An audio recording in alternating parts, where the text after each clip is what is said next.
My husband means the world to me. So the news broke in the beginning of December that they were going to indefinitely suspend Afghani immigration visas all across the board. The other option is for me to just move to Afghanistan. I am very excited to see my husband. Why go to Switzerland when you can come to Afghanistan? Here are all the things women are banned from doing in Afghanistan. Leave the house without a male guardian. Be treated by a male doctor. Visit a theme park or fun fair. Run a business, have a market stall or work in a mall. Go to secondary school or university.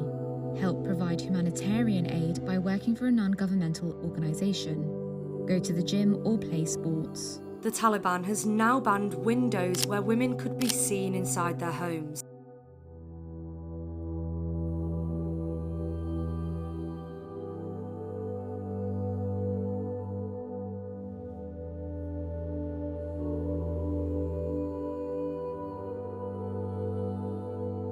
Welcome back to my channel. So I'm already kind of in my feels and we haven't even spoke about anything yet. The original conversation isn't making me, emotional at all. Just the larger conversation of women in Afghanistan, which we will be talking about obviously as the video progresses. But anyway, this creator came across my feed on TikTok. She met her Afghani husband 2 years ago on Snapchat of all places. They've only ever met once in real life. He can't get into America because of the travel bans and the visas and everything else.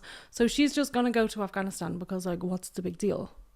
What's the big deal? But anyway, if you don't have a problem with how women are treated there, then that's up to you. That's up to you. We're also going to be talking about how the Taliban is kind of promoting a lot of tourism because they're trying to get the tourism up for Afghanistan. So they've been really trying to incentivize travel influencers and stuff to go to Afghanistan and obviously say it's amazing or whatever. Just to let you know, women who go to Afghanistan as visitors are treated so differently to women who are raised there. And a lot of people don't have a problem with that. If you don't have a problem with that, that's fine. I am guessing the people who view my videos and the people who like my videos do have a problem with that and would not like to go and give the Taliban their money and to support a government that is so unbelievably oppressive to the women and the children there. Just because they're going to be nice to me if I go there. How are they treating the women that are from there? How are they treating the children that are from there? Why would I go to support that? Why would I go support that? The answer is I wouldn't. I get asked this question all the time, so I figured I would reply with a video. So we actually met on Snapchat in July of 2024 and we didn't meet IRL until December of 2024. So at first I wasn't actually looking for a relationship, but we exchanged WhatsApp numbers anyways. I'm a truck driver, so of course I could yap all day long, and he was just really somebody that was easy to talk to. When I say talk, I mean we talked for 12 to 15 hours a day, probably even more than that. So even though we had only been talking for around 5 to 6 months before we met IRL, it felt like I was not meeting a stranger, honestly, because we had spent so much time getting to know each other over the phone through conversation that I felt like I knew him forever when I met him. So at this point, it has been 2 years that we have been long distance. Well, not a full 2 years, but almost 2 years. And I am so ready to be with him, whether it's here in the US, whether it's in Afghanistan. Also, and this is just my opinion, I think more women in the US should get out of the box and date more men outside the US, marry more men outside the US, whatever you want to do. Because men, I feel like they're just not it. Here in the US, the red pill content, the 50-50, I just could never understand that. And I feel that men that are from other countries, they've been raised with different values around family, partnership. Obviously though, every relationship is different, every man is different. This is just my personal experience, and taking a chance on somebody that I would have never thought I would actually fall in love with was the best decision I ever made. I have some news for her. If she doesn't like 50-50 relationships and she doesn't like manosphere men who are derogatory towards women, men who do not treat women very well, men who see women as indentured servants or whatever. If you don't like misogynistic men, wait till you see what is happening to the women in Afghanistan. Wait till you see the way that the women in Afghanistan are treated. If you think manosphere and 50-50 and red pill is so bad, which it is, but if that's bad, what is your opinion on how women in Afghanistan are treated? Sorry, when I said there is 50-50 so bad and manosphere and red pill, obviously going 50-50 isn't like the worst thing on earth. It obviously depends on how much money you're making, how much money they're making, what work you're doing in the home. Like I think every relationship, no relationship is going to be ever split 50-50, whether that's finances, whether that's emotional labor, whether that's domestic labor, like all of that stuff has to be decided with the two people in the relationship. I don't think nothing is ever really 50-50. But when I was talking about like, she thinks this is so bad, like women having to go to work and having to pay some bills is so bad. The women in Afghanistan are literally protesting because they're hungry and they want to work. Oy. Anyway, sorry, I just wanted to say that. So I'm going to try to answer all your questions the best I can because I keep getting a lot of comments that kind of relate to these questions. So as for social media, there are a lot of content creators from Afghanistan. They primarily are on Instagram from what I've seen, but I have seen them on TikTok and I've also seen them on Facebook.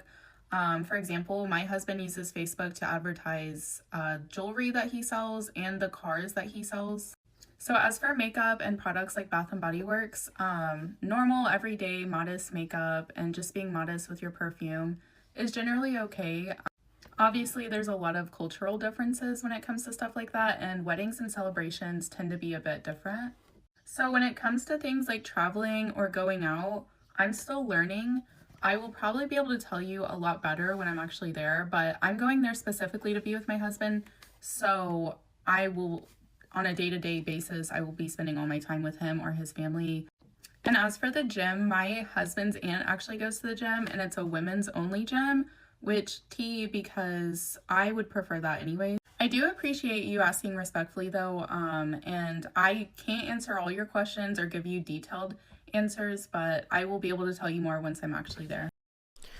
The thing is though, she's worried like, well, at least I can still be an influencer. You know, there's still influencers over there, so I'll be fine. I'm not sure what the rules are for people who are like coming into the country and then marrying and then being like citizens there. I'm pretty sure she will not be treated like a tourist once she has some form of a husband or a citizen. I think they're already married anyway, but like, you know, if it's recognized by the Afghanistani government, by the Taliban, like I'm sure she's not going to be treated just like a tourist coming over on a 10-day holiday or a 5-day holiday or something. You know, she's going to be treated like one of the locals. But hey, at least she can still be an influencer. From Afghanistan, so it's extremely hard for him to get a visa. It's extremely expensive. There's only a few countries that actually allow for Afghanis to get a visa and travel to the country. As you may know or you may not know, Afghanistan doesn't have a US embassy. Once they pulled out of Afghanistan in 2021, it was closed down. Okay, so Afghanistan does not have a US embassy. So what are you going to do if the shit hits the fan? What are you going to do if you get over there and something terrible happens? I don't want anything bad to happen to this girl. I don't want this woman. I don't want anything bad to happen to anybody. But what are you going to do? What is the plan? What are you going to do if you get over there and your fairy tale romance fantasy of moving to Afghanistan, like I don't know if those words have ever been spoken before, but your fairy tale dream life that you wish that you're going to have living in Afghanistan with your husband, who you haven't even known for 2 years, who you've met once in real life, by the way. He might be a great guy. I don't know anything about this guy, but I'm just speaking. Like, I don't know very many women who would willingly put themselves in a situation to have to endure what the Afghanistani women and children are enduring, what they are protesting and what they are trying to escape from.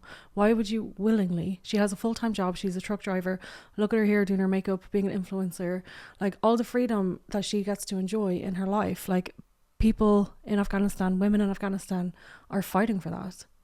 They're literally fighting for that. And you're willingly putting yourself in a situation to be, I don't know. This just seems kind of crazy, in my opinion. It seems kind of crazy. And like, yeah, I know love can make people do crazy things, but like, has anyone ever heard the expression before, following a man off a cliff? If you're going out with a man, and I'm not saying this Afghanistani man is like, you know, up to anything bad, or maybe he doesn't have any like ill intentions or whatever, but it's not really up to him. He's not in charge of the government over there, is he? He's not in charge of the culture over there, the current culture, the way that it is now, the current Taliban run government. He is not in control of that. There's nothing he can do about that. There's nothing she can do about that. She will have to adjust to that society as a woman. And that is not good. That's not a good thing. The women who are over there are protesting. They're protesting for their freedom. They're protesting for their right to work. They're protesting for their education. They're protesting to have their voices heard. They're protesting to be able to like hug each other in public and go out without a male guardian. Why, as a woman, would you put yourself in that situation? Afghani women, Afghanistani women are like, do not do that. Do not come here. Don't do this. A lot of Afghanis will interview in third-party countries. I think Qatar is one of them. Pakistan is the biggest one. Tajikistan was one. At the time, Tajikistan was moving a lot faster than Pakistan because Pakistan was several months backlogged due to COVID. His Tajikistan visa was about $1,400. So we lost, once they changed the law, we lost the money on that. The $1,400 was just gone, like poof. Like I might as well have taken $1,400 and lit it on fire because they changed the law to where Afghanis could only interview in Pakistan. So then we got his visa to Pakistan, which was also another $1,200. So a little bit cheaper, but it's still pretty pricey considering it's literally just a 6-month visa. So that's it. We're ready for his interview. He has his visa. He's all prepared to go to Pakistan, and we get his interview letter about mid-November. And then the news broke in the beginning of December that they were going to indefinitely suspend Afghani immigration visas all across the board. We were extremely sad, we were confused, and we really did not know what was going on. We were crossing our fingers hoping that it would be blocked, but it's still in place. We didn't know if he should go to his interview or not, but at that point, like we'd already spent the money on his visa, his plane tickets, and everything that came with that, so we didn't really have a choice. We were kind of backed into a corner. He attended his interview in Pakistan on January 21st, as I mentioned earlier, and they did give him his 221G, which basically is, you know, his denial. Fine, it's supposed to be a final denial, but we're hoping that once the ban is lifted with the next president, most likely, the immigration process takes about 2 to 3 years on average, so it could be longer than that. At the end of the day, my husband was denied not because of anything that he did or anything that was on his background, but because of like policy and the dumbass president. Like, sorry to say it, but it's true. Also, my husband is a really good man. Like, he worked for UNICEF and he provided, you know, a lot of support for homeless children in his country in Afghanistan. He is literally twice the man that Donald Trump could ever be. So now my husband is back in Afghanistan and we are deciding on what we want to do next. I am a dual citizen, so I have citizenship in America because I was born here, and I also have citizenship in Jordan. So we don't know if maybe like we could start an immigration process in Jordan, but we honestly don't want to wait for another immigration process. And the other option is for me to just move to Afghanistan. We can't keep waiting for the laws to change or stalling our lives any longer than what we already have. My husband means the world to me, so I am not going to let somebody like Donald Trump determine the rest of our lives and our future. Hopefully we get some more clarification within the next few months, but I don't foresee that happening, so I definitely think that Afghanistan is going to have to be the move for me, unfortunately, but I am very excited to see my husband because it has been so long and married couples should not have to spend years and years apart. Okay, so she did say there, unfortunately, Afghanistan is going to have to be the move for me, unfortunately. So she obviously doesn't want to go. She's obviously like somewhat aware, you would hope, of what's going on over there. I don't think she's fully aware though, because she definitely wouldn't go if she was fully aware. I don't know any woman that would give up. Well, maybe it's more common. Like, I don't know. Like, we speak about trad wives all the time. That's obviously a different situation, you know. But we do talk about it often here, where women do kind of hand over their autonomy in certain situations, and they do hand over their rights or their voice in certain situations. This is a whole different situation. Like, relying on someone financially is a whole different story to going to Afghanistan and not being able to speak in public and not being able to stand beside a window in case a man might see you in your own home, to not being able to leave your home unless you're with a man. Like, this is a whole different story. But the fact that she said, unfortunately, I might have to go to Afghanistan, or unfortunately, I'll have to go to Afghanistan, shows that there's some level of awareness there that like she kind of doesn't want to go, but she's willing to go and she's willing to hand over all of her rights not only as a woman, like as a human. You're handing over your human rights to a Taliban government so that you can hang out with a man who you've only met once. That's not normal. I don't think that's normal, and I don't think it's a sign of a healthy, working, functioning brain. Another thing I just wanted to say as well is I don't know anything about this guy. Like, I don't know anything about him. Never met him. Don't know anything about him.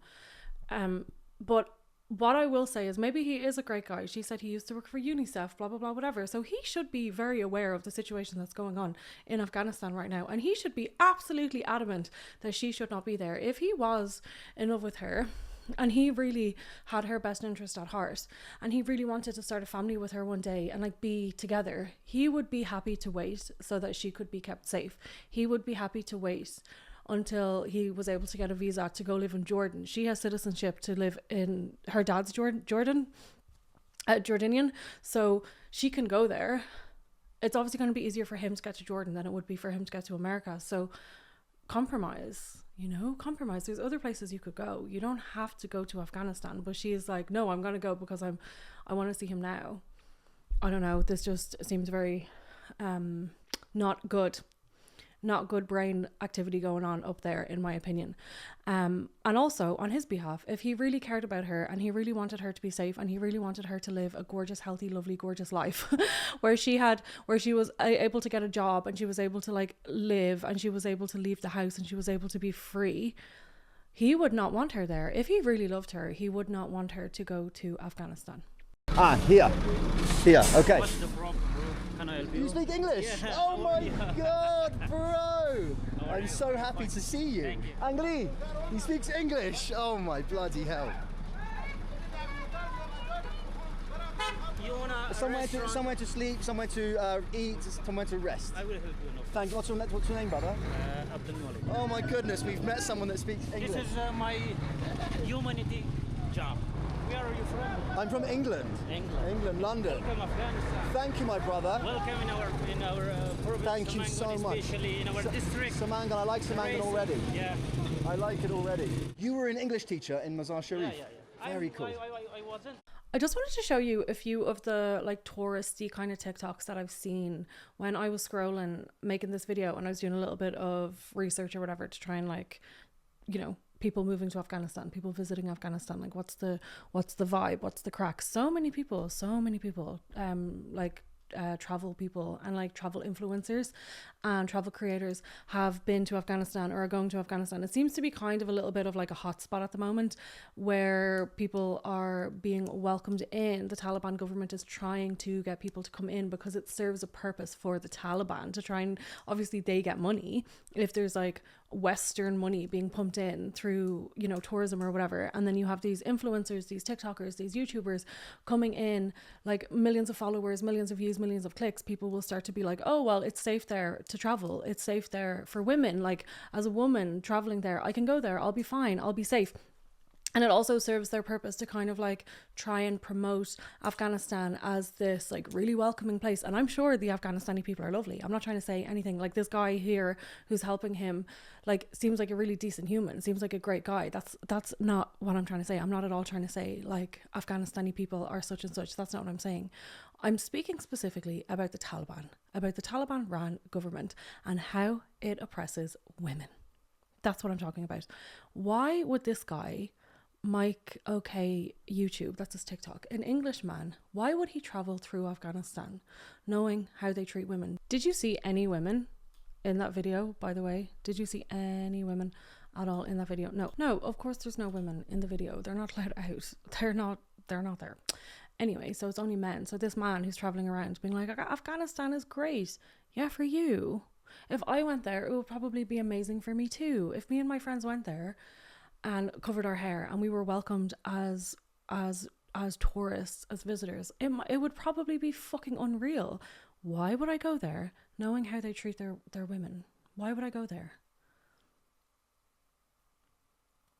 All day in Afghanistan, we're in Kabul. I absolutely love this city. It's such a cool city. We went to a coffee shop to have an iced mocha. Coffee shops were actually banned by the Taliban, but we managed to find one, except I was told that a lot has to do now with the financial situation in Afghanistan and the poverty, and that people can't afford coffee rather than the Taliban's rules. We went to the Blue Mosque. Sometimes women are allowed in, sometimes they're not. It really depends anyway. So today we were allowed in, which was really good because it's such a beautiful mosque. Although I definitely prefer the one in Mazar Sharif, which is the most incredible mosque I've ever seen in my entire life. We went to the bird market, and also no one hassles you here, which is something I can't say about a lot of countries I've traveled to as a female. We got our photo taken at this 100-year-old camera, which was a very cool souvenir to have. Also, there are a lot of women on the streets, and we went to a shopping centre that was filled with only women, but I purposely haven't filmed them, / I've cut out clips that also include women. I was able to take my headscarf off for lunch today because the owner said it was okay, and all the men in the restaurant said they'll keep a lookout for me. Then we went to some of the jewellery and gold stores. There are so many gold stores here, and Afghanistan actually has some of the best emeralds and rubies in the entire world. Oh, and this rug really summarises some of the people's views on Americans. It's bringing freedom and democracy to an oil-rich country near you. Found this vintage watch shop which had all vintage Omega watches, and then I finally had Afghani ice cream. It was so good. Okay, so love you, bye.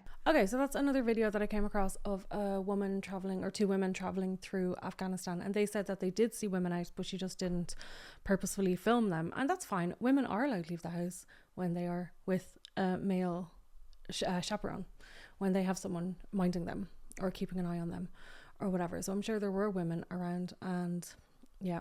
And again, things are different for you. You're not from there. They are very welcoming towards, the Taliban are very friendly towards travelers. They want travelers to go there. They want tourists to go there. The Taliban has been welcoming female travel influencers, while Afghan women face even harsher restrictions.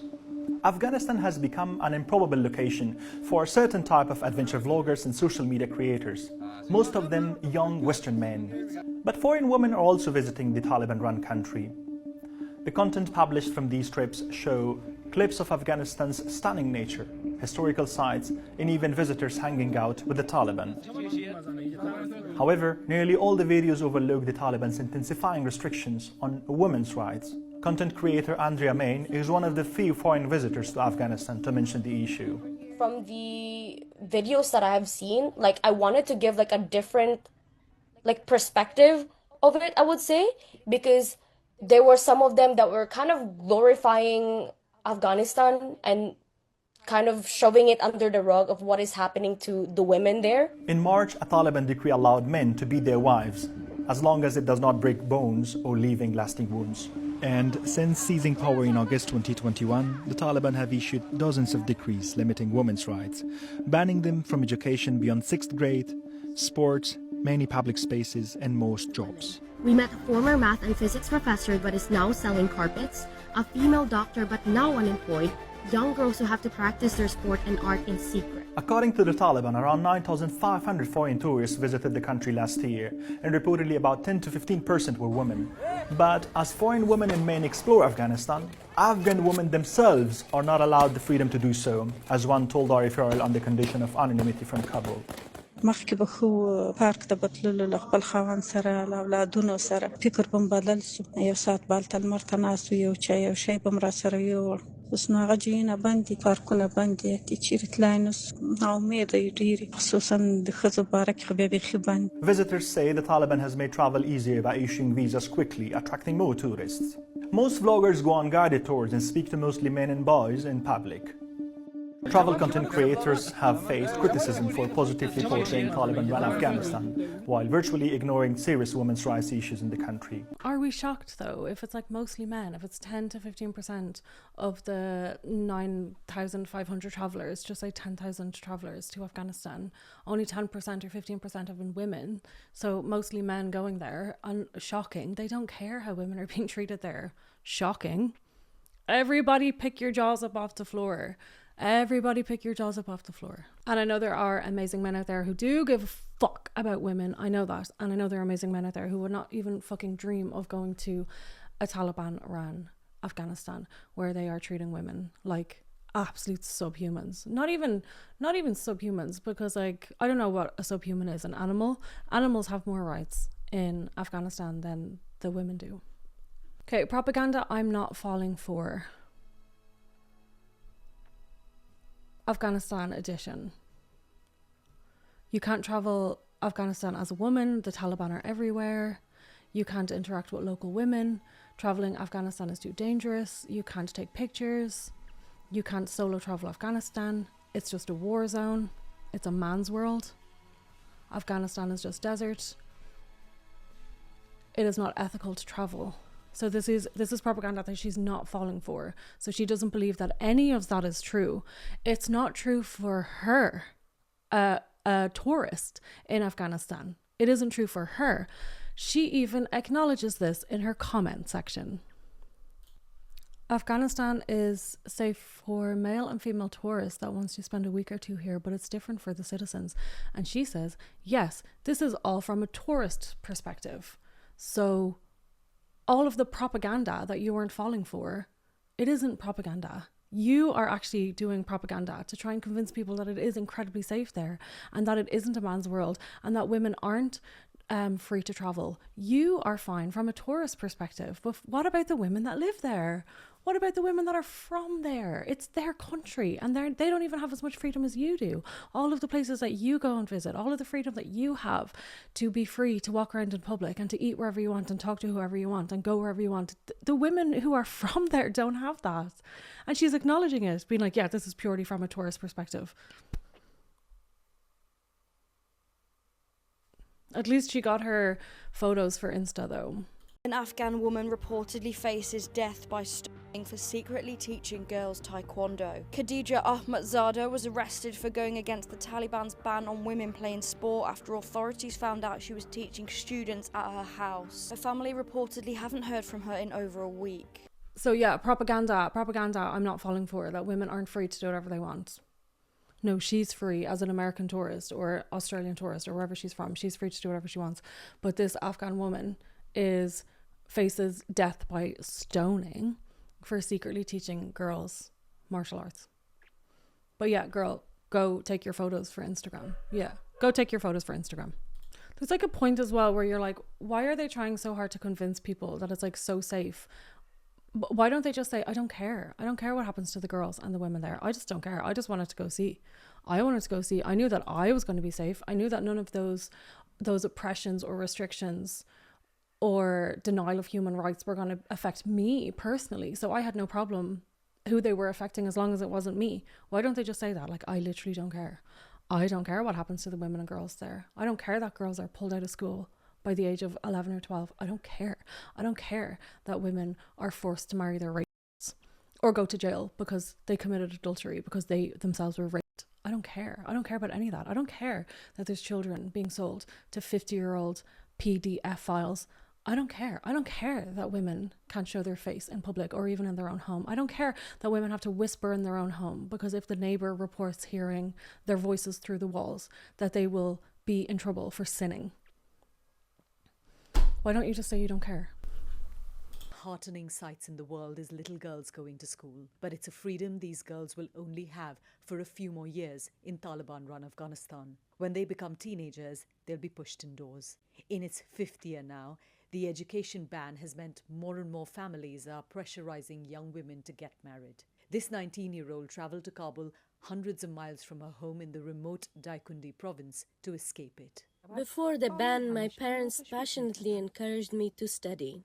They believed in me and told me I can definitely achieve my dream of becoming a pilot. But now they say the best way for me is to get married. I will keep resisting until I can no longer breathe. Back in the early years after the ban, Afghan women had resisted, marching in the streets of Kabul and other cities. The protests were violently cracked down on by the Taliban government's forces until no one could publicly raise their voice anymore. We had the rare opportunity to question the Taliban's deputy spokesman, Hamdullah Fitrat. It's now been more than 4.5 years you've been in government. How can you continue to justify this ban on education on girls and women? Regarding the ban on education, our figures show that around 7 million boys and 5 million girls are currently studying.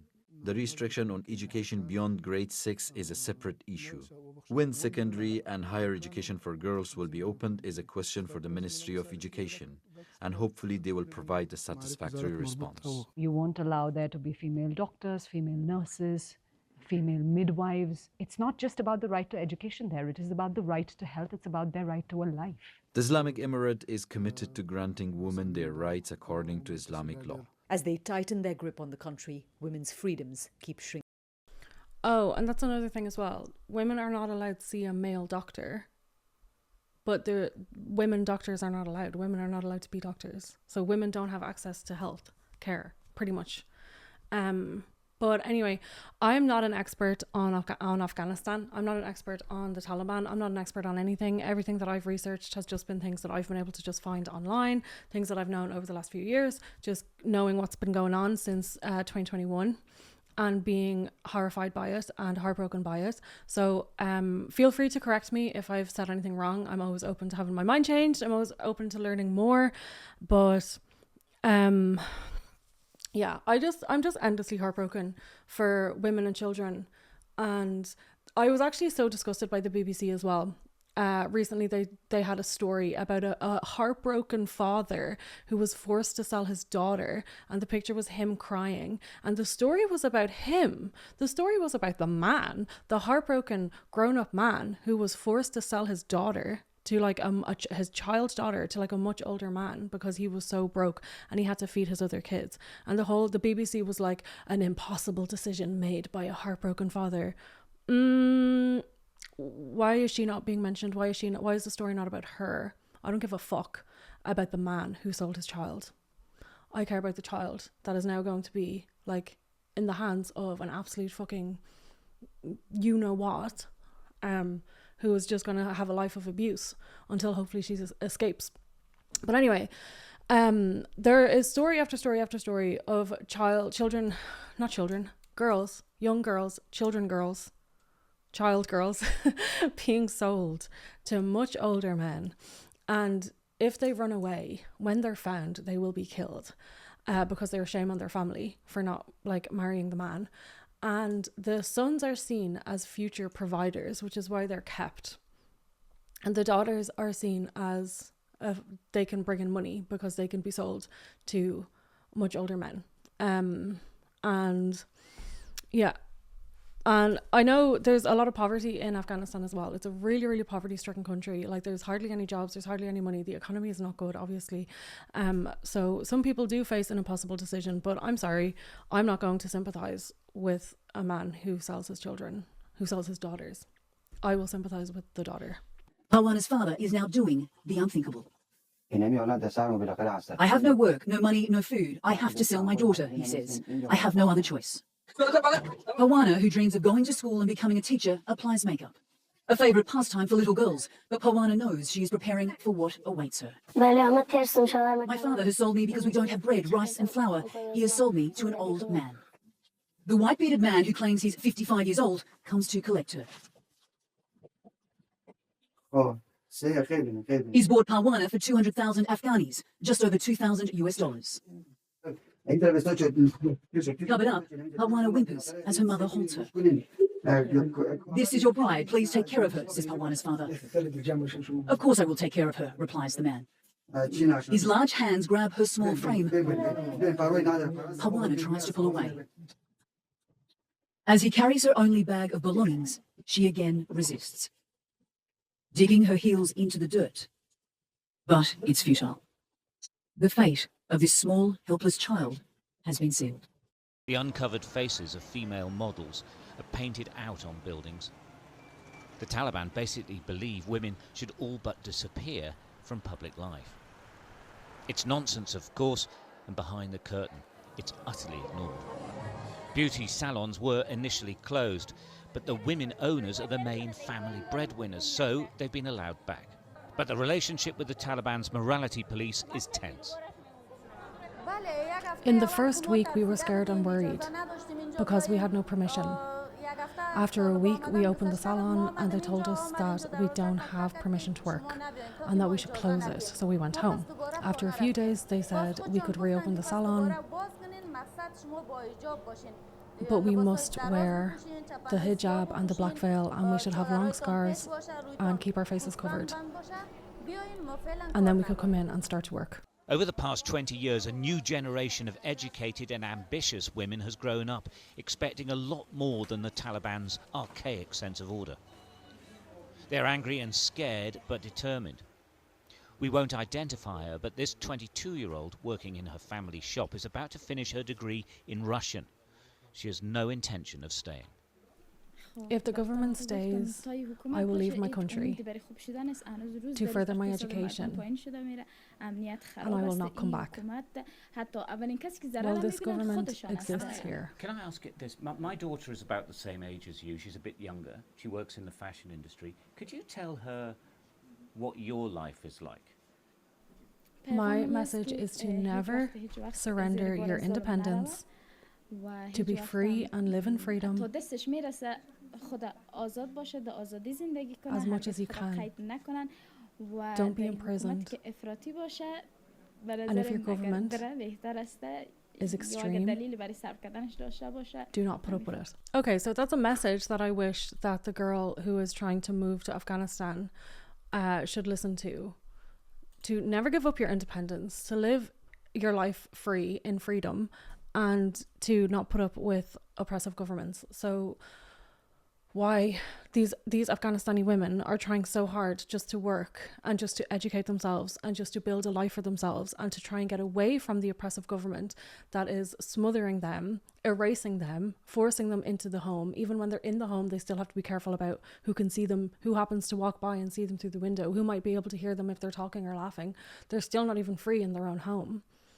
And then you have the American girl who is traveling to Afghanistan willingly and like giving up her rights, willingly handing over her independence, her autonomy over to an incredibly conservative government who, if they had their way, would just make women completely invisible. When we go out, we have to go out with a man. Afghans, women today is not the same as they were 20 years ago. Even can't talk loudly inside our home. Because if our neighbors hear our voices, it's a very big sin. Today, Afghanistan is the only country on the planet Earth where women and girls are banned from education right. Okay, so there's so many videos that we've seen there, just little snippets of like news reporters and news reports about the realities of living in Afghanistan as a woman, for the women who are born there, the women who have citizenship there, what their lives are like. And I really hope the American girl just like wakes the fuck up a little bit and realizes, first of all, like, is any man worth handing over your human rights, giving your human rights away, just so you can say, I have a boyfriend or I have a husband? Is any man worth that? Second of all, if he was so fucking great and if he was so fucking amazing and he cared about you so much, why would he want you there? Why would he want you there without any of your rights, without any right to work or education, without any freedom, without any autonomy? Why would he want you there if he loved you so much? Those are my questions. Anyway, I'm going to insert a video here at the end that explains a little bit about how the Taliban came into existence. And Afghanistan used to be an incredibly progressive country. Like, women got the right to vote in Afghanistan before a lot of Western countries. So this isn't like, you know, oh, Afghanistan is like backwards. It's always been backwards. Not at all. Like, absolutely not at all. And as usual, you can kind of blame American imperialism, but I didn't want to get into that whole conversation today. Everyone knows how I feel about all that anyway. So anyway, before I finish up, I just wanted to say that I found this charity. Let me just get it up here. It is called victoryafghanistan.org, and it is empowering young women in Afghanistan through online education. And basically what they offer is English learning classes for free. And they have a huge dedicated team of volunteers who hail from all over the world, and they offer mentorship programs to get people like overseas, or to get women and girls overseas. So if you want to donate, I will leave a link down below, and I'm going to donate all the money that I make from this, like ad revenue or whatever from this video. I'm going to donate it to victoryafghanistan.org to help women, young women in Afghanistan with online learning. All right, okay, I'm going to end the video here. I'm going to include a little bit of information at the end here about the Taliban. And yeah, thank you for being here. Don't support countries that are so horrible to their women and children, please. Don't do that. Do not support people, do not support governments like this. No. Don't go there for your holiday and take cute pictures for Instagram because you're fine and because it's safe for you. And while the women who live there are not even free to do the same thing. Absolutely the fuck not. Anyway, thank you for being here. I hope that girl changes her mind. Probably not, but like whatever. Yeah, I will see you in a few days and we will talk about something else. Is the world's largest humanitarian crisis for women, and I just saw a video of a woman saying that she was moving to Afghanistan for a man that she met on the internet, and she didn't really seem to think anything bad was going to happen to her. I'm here to tell you that I don't wish this upon anyone. Something bad could happen to her, likely will, because this is what's going on in Afghanistan. We should all know about it anyway, because it's a terrible crisis that doesn't get enough attention. But Afghanistan is ruled by the Taliban, a group of severe religious leaders. Now, when we think about theocracy, people think about Iran, and Iran has a severe